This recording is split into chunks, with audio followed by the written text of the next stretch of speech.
Dayanat Tursun, Şarşınbekov, Tuna, Avadi, Gerza.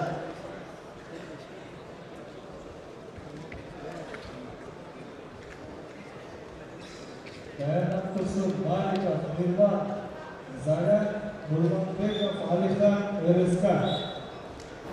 Demek балбандар менен таныштырабыз. Бирден 16 финалдын алкагындагы кармаштар 2 килемде тең өтөт. Бизде болсо мына экинчи жарым бөлүгүнөн баштап 16тан 32ге чейинки, ал эми бирден 16га чейинки спортчулар болсо А килемде күрөшүүдө. Таныштыралы, Майрамбек Мурзабас уулу Кызыл Кайшардан келген 18 жашта биринчи разряддагы спорт чебери.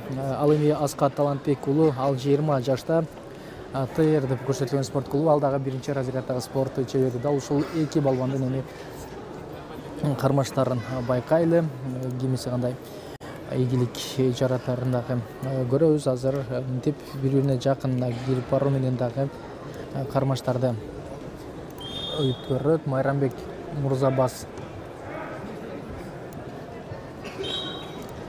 уулу менен Аскат Талантбек уулу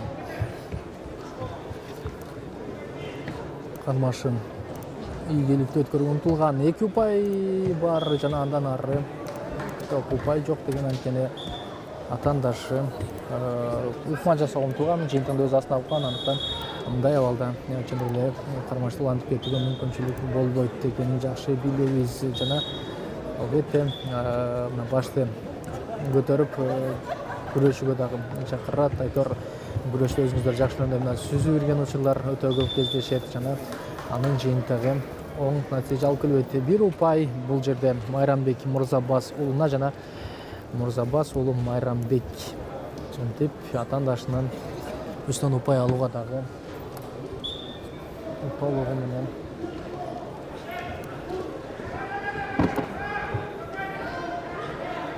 умтулат. Мурзабас уулу бали көтөргөн, жакшы көтөргөн, бирок андан ары каршылашын чабууга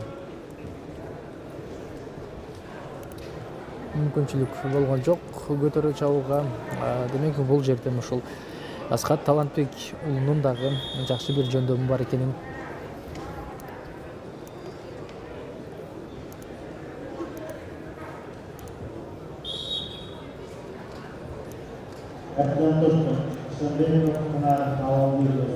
эске салып кетүү зарыл. Демек, мекендештер, дал ушул кармаштан кийин дагы бир керемет кармаштар бизди күтөт. Айтор параллелдүү түрдөгү килемдерде Тынар Шаршембеков менен Эржат Табалдиев кармашка чыгат. Алдыңкы мүнөттөрдө ал жактан дагы ошол 67 килограммдагы мыктылардын кармаштарын көрсөңүздөр болот. Дегиче керемет түрдө дал ушул жерде басыш керек эми. Албетте Мурзабас уулу тура алган жок. Дагы жыйынтыгында Аскат Талантбек уулу атаандашынын далы менен жерге мына басып жеңишке жетет. Биз болсо Аскат Талантбек уулун кийинки баскычка чыгуусу менен куттуктайбыз жана килем үстүнөн Мирлан Маликов менен Адилхан Нурланбековду күтөбүз.